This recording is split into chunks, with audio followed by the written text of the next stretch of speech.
অহংকারের কারণে 5টা শাস্তি আল্লাহ দুনিয়াতেই মানুষকে দিয়ে দেয়। কয়টা? আরো জোরে মুখস্থ করে নিয়ে যায়।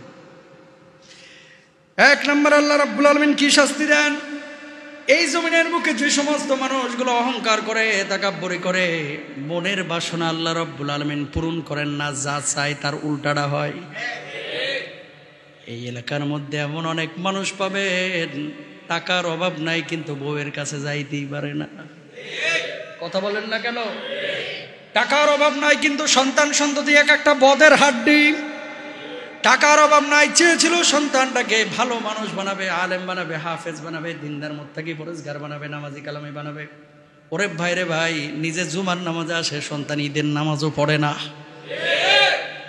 1 নম্বর অহংকার যে করবে, আল্লাহ রাব্বুল আলামিন ওর মনের যত নেক বাসনা আছে একটাও পূরণ করবে না। নাউজুবিল্লাহ বাড়িতে যায় বললেন। 1 নম্বর বিশ্বনবী সাল্লাল্লাহু আলাইহি ওয়াসাল্লাম বলছেন, কি খেয়াল করেন, যে ব্যক্তি বিনয় অবলম্বন করলো আল্লাহ রাব্বুল আলামিন তার মর্যাদাকে উঁচু করলো। সুতরাং এর বিপরীত অর্থ দ্বারা যে ব্যক্তি অহংকারী হইল, অহংকার দেখালো, আল্লাহ রাব্বুল আলামিন এই জমিনের বুকে তারে লাঞ্ছিত করে দুনিয়া থেকে বিদায় করবে।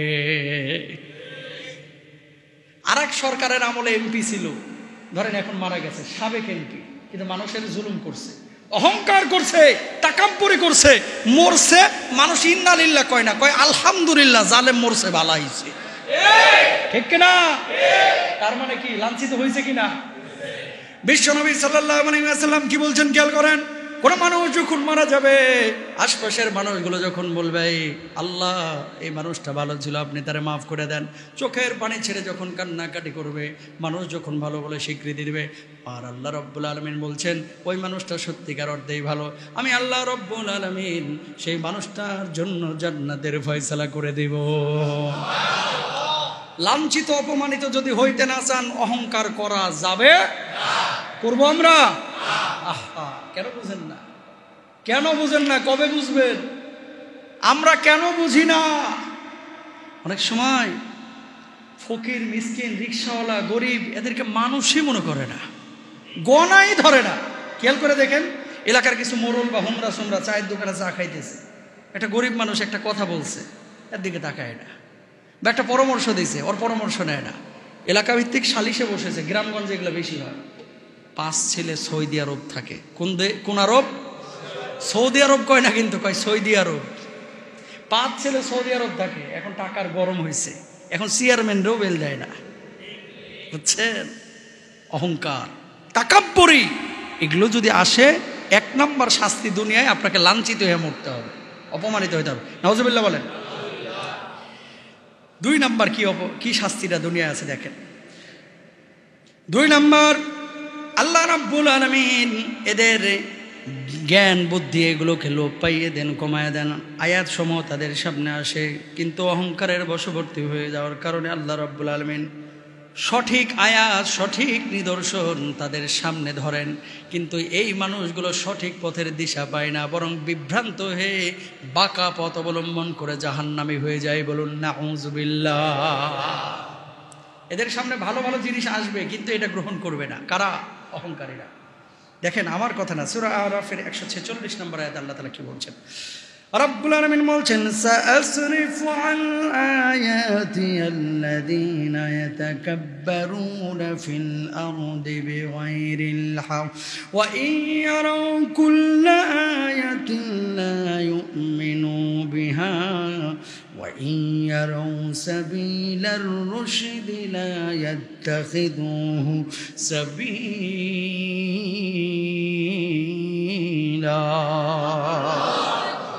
যারা অন্যায়ভাবে পৃথিবীতে অহংকার করে, তাদেরকে আমি অবশ্যই আমার আয়াত সমূহ থেকে ফিরিয়ে রাখবো। আর তারা সকল আয়াত দেখলেও তাতে ঈমান আনবে না, সঠিক পথ দেখলেও তাকে পথ হিসাবে গ্রহণ করবে না। ওয়া ইয়ারাউ সাবিলাল গায়য়্যি ইয়াত্তাখিযুহু সাবিলা যালিকা বিআন্নাহুম কাযযাবু বিআয়াতিনা ওয়া কানু আনহা গাফিলিন।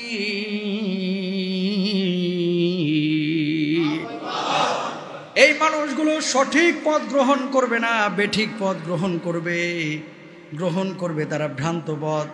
পথ হিসাবে সেটাকে মেনে নেবে। এটা এই জন্য যে তারা আমার আয়াত সমূহকে অস্বীকার করেছে এবং সে সম্পর্ক ছিল তারা উদাসীন। সুতরাং প্রিয় ভাইরা আমার, কখনো অন্তরের মধ্যে কিঞ্চিত পরিমাণ অহংকারকে জায়গা দেওয়া যাবে না। মানেটা কি বুঝে নেন? পথ কয়টা? দুইটা, ডান পথ বাম পথ। ডান পথ জান্নাত, বাম পথ জাহান্নাম। ডান পথ আপনার সামনে আসবে, কিন্তু ওটা যে গ্রহণ করতে হবে এটা আপনার মাথায় থাকবে না। এর মধ্যে ঠুস করে একদিন মরে যাবেন, সেদিন বলবেন মাহমুদ গো বুঝি নাই, কয় হারাম খোর বুঝোস নাই, পাছার উপরে মারতে মারতে জাহান্নামের মধ্যে ঢুকাবে। ঠিক কিনা? মরার পরে বুঝে কোনো লাভ আছে? মালাকুল মাউত আইছে, কই এতদিন বুঝি নাই মালাকুল মাউত, ও আজরাইল এখন ছাইরা দেন, 2টা বছর সময় দেন, এখন বুঝছি। কই ঠুয়ানি পরে বুঝছস? আছে না নাই? আছে। প্রিয় ভাইরা আমার, সুতরাং অহংকার আনা যাবে না। কয় নাম্বার গেছে? ভুলেন না, বলেন কয় নাম্বার? 2 নাম্বার শাস্তি দুনিয়ায়, সঠিক পথ পাবে। 3 নাম্বার শাস্তি, আল্লাহ নবী বিশ্বনবী সাল্লাল্লাহু আলাইহি ওয়াসাল্লাম বললেন, লা ইয়াজালুর রাজুলু ইয়াযহাবু বিনাফসিহি হাত্তা ইউকতাবা ফিল জাব্বারিন ফায়ুসিবুহু মা আসাবাহুম। একজন মানুষ সর্বদা অহংকার করতে থাকে। একটি সময় আসে যখন তার নাম জাব্বারিনদের খাতায় লিপিবদ্ধ করা হয়, তখন তাকে এমন আযাব গ্রাস করে যা অহংকারীদের গ্রাস করেছিল। আল্লাহ নবী সাল্লাল্লাহু আলাইহি ওয়াসাল্লাম বলছেন, পূর্ববর্তী জামানার একজন মানুষ অহংকার করতেছিল এইভাবে রাস্তা দিয়ে হাঁটার মাঝখানে। যখন অহংকার করছিল, জামা কয়েকটা লাগাইছে, চুলগুলোকে বড় বড় করে পেছনে হেলিয়ে দিয়েছে, আর তাকাব্বুরের স্বর নিয়ে এসে চলাফেরা করছিল।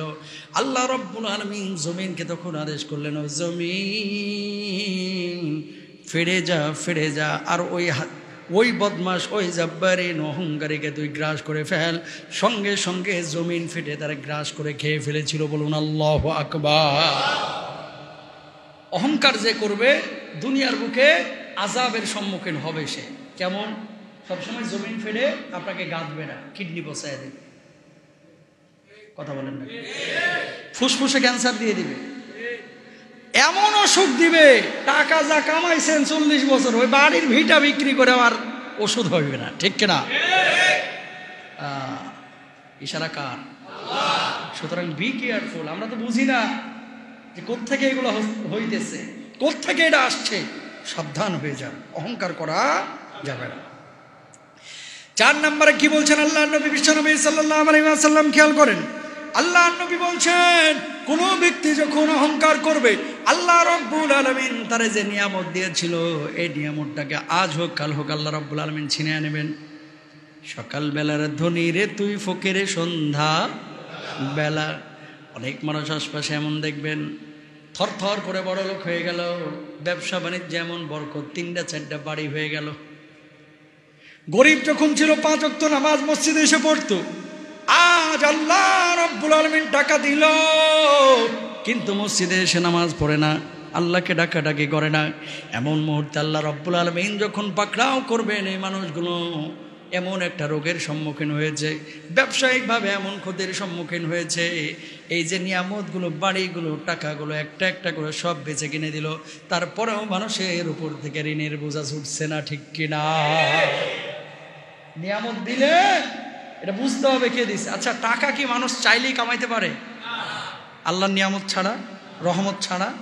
কই, দোকানদারি তো সবাই করতেছে। কোনো চাওয়ালা এরকমও আছে ঢাকা শহরে, দিন শেষে প্রতিদিন 22,000 25,000 টাকা লাভ করে। জানেন এটা? ঢাকার অনেক এলাকা আছে। আর আপনি দিন শেষে 250 টাকা বেচতে পারেন না। ইশারা কার? আল্লাহ। কিন্তু সব জায়গায় আমরা কি বলবো? আলহামদুলিল্লাহ। এই জামানার বড় সমস্যা কি জানেন? মানুষ আমরা আরেকজনের ভালো দেখতে পারি না। আপন ভাই ভাইয়ের ভালো দেখতে পারে না। আর ভাবির কথা তো বাদই দিলাম, কথা কয় না, ভাবিদের কথা বাদই দিলাম, আমি এটা আর উচ্চারণ করতে চাই না। একজনের ভালো যদি আরেকজনে সহ্য করতে না পারে, অহংকার আছে কিনা এটাই একটা একমাত্র যন্ত্র। বুঝবেন কিভাবে? আরেকজনের ভালো দেখে যদি আপনার জ্বালা পোড়া করে, জানতে হবে অন্তরের মধ্যে অহংকার আছে। খেয়াল করেন, আপনার ভিতরে অহংকার আছে কিনা বুঝবেন কেমনে? বোঝার একটাই উপায়, হিংসা আছে কিনা বোঝার একটাই উপায়, অন্যের ভালো দেখে যদি বলেন আলহামদুলিল্লাহ, জানতে হবে আপনার ভেতরে কোনো প্যাচ নাই, অহংকার নাই, হিংসা নাই। আর অন্যের ভালো দেখে যদি জ্বালা পোড়া করে, জানতে হবে অহংকারের স্টোর হাউস হচ্ছে আপনার অন্তর মুবারক। এর চাইতে আর সহজভাবে বোঝানোর কোনো কায়দা আছে? এখন আপনি বুঝে নেন যে আপনার ভেতরটা কি। আহা, সুদ হারাম আলোচনা হয়, ঘুষ হারাম আলোচনা হয়, কিন্তু এগুলো যে মারাত্মক অপরাধ, এগুলোর কারণে যে আযাব নিয়মিত চলতেছে, এগুলো কিন্তু আমরা অনেকে জানিও না। খবরদার, আরেকজন মানুষের যদি আল্লাহ তাআলা 100 কোটি টাকার মালিক বানায় দিল, ধরেন আপনার চাচাতো ভাইরে, মনে করবেন এটাই তার রিস্কে ছিল। এই 100 কোটি টাকার মালিক বানানোর কারণে বাংলাদেশ সরকারের কি টাকা কমে গেছে? আপনার রিস্কে কি ভাটা পড়ছে? যে আপনার চাচাতো ভাই 100 কোটি টাকার মালিক হয়েছে, এখন আপনি এই জন্য কি আগে গোস্ত দিয়ে ভাত খাইতেন, এখন খালি প্রতিদিন পাঙ্গাস মাছ? না, রিজিক আপনার জন্য যেটা ছিল এটা আছে, আল্লাহ তাআলা ওর জন্য যেটা রাখছিল ওরে দিয়ে দিছে। আপনার জ্বলতেছে কেন? তার মানে ঝামেলা আপনার ভিতরে আছে। কথা বুঝছেন? সুতরাং আরেকজনের ভালো দেখে আমরা কেউ জ্বালা পোড়া করব না। যার যত জ্বলবে তত আরো জ্বলবে, মাগার তার কোনো লাভ হবে না। এই জন্য আরেকজনের ভালো দেখলে আমরা কি বলবো? আলহামদুলিল্লাহ, আল্লাহ আরো বারাকা দাও, আল্লাহ আরো বারাকা দাও। ওর জন্য দোয়া করবেন, আল্লাহ তাআলা আপনার জন্য সেটাকে নির্ধারণ করে দেবেন। সুতরাং আমরা আরেকজনের ভালো দেখে কি করব? শুকরিয়া আদায় করব, আলহামদুলিল্লাহ বলবো, মাশাআল্লাহ বলবো। ওর রিজিকের কারণে আপনার রিজিকে টান পড়ে নাই, কিন্তু ভাটা পড়ে নাই, এটা আমরা বুঝি না। এটা আমরা বুঝি না, আমরা মনে করি কি ও তো আগায় গেল, আমার তো কিছু হইলো না। আমার কিছু হইলো না মানে কি? আপনার রিজিকে নাই, আপনি আল্লাহর কাছে চাইয়া নেন, আল্লাহ আপনারও দেবে ইনশাআল্লাহ, বলেন। তো যেটা বলছিলাম, নিয়ামত ছিনিয়ে নেওয়া হয়। 4 নম্বর গেল, 5 নম্বর এবার আসেন। রাসূল আকরাম সাল্লাল্লাহু আলাইহি ওয়াসাল্লাম কি বলছেন? ভূমিধস এবং কবর আযাব এই অহংকারের কারণে হয়ে থাকে। পূর্বের যুগের এক লোক, যেটা বললাম একটু আগে, যে তার উপরে ভূমি গ্রাস করেছিল এবং কবরে আযাব হচ্ছিল, স্পষ্ট শোনা যাচ্ছিল। কবরের এপাশ যখন চাপ দিচ্ছে, ওপাশে তার হাড়গোড়গুলো চলে যাচ্ছে, ওপাশ থেকে চাপ দেওয়া হচ্ছে, এপাশে হাড়গোড়গুলো চলে আসতেছে। কেন? একটাই কারণ, এই যে হিংসা করা, অহংকার করা। অহংকার হচ্ছে আল্লাহর চাদর। খেয়াল করেন, অহংকারটা কি? আল্লাহর। এখন আল্লাহর চাদর নিয়ে যদি বান্দা টান দেয়, বেয়াদবিটা আল্লাহকে মাফ করবে? করবে না। সুতরাং আল্লাহ তাকে ধ্বংস করবে। নাউজুবিল্লাহ বলেন। প্রিয় ভাইরা আমার, মানুষ এটা বুঝতে চায় না, কিন্তু মানুষকে বোঝা দরকার। রাসূল আকরাম সাল্লাল্লাহু আলাইহি ওয়াসাল্লাম, হযরত ফুজালা ইবনে উবাইদুল্লাহ রাদিয়াল্লাহু তাআলা আনহু থেকে বর্ণিত, আল্লাহ রাসূল সাল্লাল্লাহু আলাইহি ওয়াসাল্লাম বলেছেন, 3 ব্যক্তির পরিণতি সম্পর্কে আমাকে কোনো কথা তোমরা জিজ্ঞেস করো না। আল্লাহু আকবার, কত বড় মারাত্মক কথা। আমরা অনেক সময় অনেক ব্যক্তির উপরে রাগ হয়ে বলি না যে ওর ব্যাপারে আমরা কোনো কথা বলেন না তো ভাই, সরেন, বলে কি বলি না? ছেলে নষ্ট হয়ে গেছে, ভাই নষ্ট হয়ে গেছে, অথবা এলাকার কোনো মানুষ নষ্ট হয়ে গেছে, ভাই ওর ব্যাপারে আমরা কোনো কথা বলবেন না। মানে কি? ও নষ্ট হয়ে গেছে, ও শেষ, ও ধ্বংস। ব্যাপারটা বুঝাইতে পেরেছি? আল্লাহর রাসূল বলছেন 3 ব্যক্তির ব্যাপারে আমার কোনো কথা জিজ্ঞেস করো না। কয় ব্যক্তি? এবার মিলান তো, আপনি এই কাতারে আছেন কিনা জানা দরকার আছে না নাই? খুব মারাত্মক কথা ভাই। আল্লাহর নবী কি বলছেন? সালাসাতুন লা তাসআলু আনহুম রাজুলুন নাযাআল্লাহু রিদাআ। নাউজুবিল্লাহ বলেন। 3 ব্যক্তি সম্পর্কে তোমরা আমার কাছে কোনো কথা জিজ্ঞেস করবে না। এক ব্যক্তি আল্লাহর বড়, যে ব্যক্তি আল্লাহর বড়ত্ব নিয়ে আল্লাহর সাথে ঝগড়া করে। বড়ত্ব হলো আল্লাহর চাদর, অর্থাৎ যারা আল্লাহর নিয়ামত ভোগ করার পরে, আল্লাহর এই জমিন ব্যবহার করার পরে, আল্লাহর জমিন এর ওপরে দাঁড়ায় যারা অহংকার প্রকাশ করে, আল্লাহর অহংকারের চাদর নিয়ে টানাটানি করে, এই ব্যক্তি এমনিতেই ধ্বংস হয়ে গেছে। এই সমস্ত অহংকারীদের ব্যাপারে আমি নবীর কাছে কোনো কিছু জিজ্ঞেস করব না। বলুন আল্লাহু আকবার। 1 নম্বর। 2 নম্বর, বিশ্বনবী সাল্লাল্লাহু আলাইহি ওয়াসাল্লাম বলছেন, ওয়া ইজারাতুল ইজ্জাতু ওয়া রাজুলুন শাক্কা ফি আমরিল্লাহ। 3 নম্বরে বলছেন, ওয়াল কুনুতু মির রাহমাতিল্লাহ। যে ব্যক্তি আল্লাহর বিধানের ব্যাপারে সন্দেহ পোষণ করে। কেমন সন্দেহ? হুররিমাত আলাইকুমুল মাইতাতু ওয়াদ-দামু ওয়া লাহমুল খিনজির ওয়া মা উহিল্লা লিগায়রিল্লাহি বিহি। আল্লাহ রাব্বুল আলামিন মৃত প্রাণীকে খাওয়া হারাম করে দিয়েছেন, মরা গরু খাওয়া যাবে না, মরা ছাগল খাওয়া যাবে না, মরা ভেড়া খাওয়া যাবে না জবাই ছাড়া।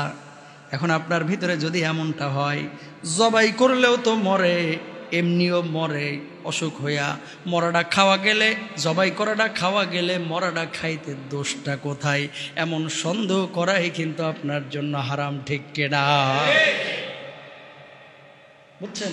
মানে বিধানের ব্যাপারে আপনি সন্দেহ প্রকাশ করতেছেন। আহা, বিয়ে না করলে, বিয়ে না হইলে একটু একটু পোলাপান তো জেনা টেনা করেই, নাউজুবিল্লাহ বলেন না? তো আল্লাহ আবার এত কঠিন করলো কে? এটা তো স্বাভাবিকভাবে ইউরোপের মতো বিধান রাখলেই পারতেন, বলার সুযোগ আছে। সপ্তাহে সারা সপ্তাহ নামাজ পড়ি না, জুমার দিন আইসি মসজিদে, একটা দিনই তো নামাজ পড়ি। আল্লাহ আবার জুমার দিনই 2 রাকাত ফরজ রাখছে, কি আল্লাহ 4 রাকাত রাখতে পারতো না? নাউজুবিল্লাহ বাড়িতে বলেন।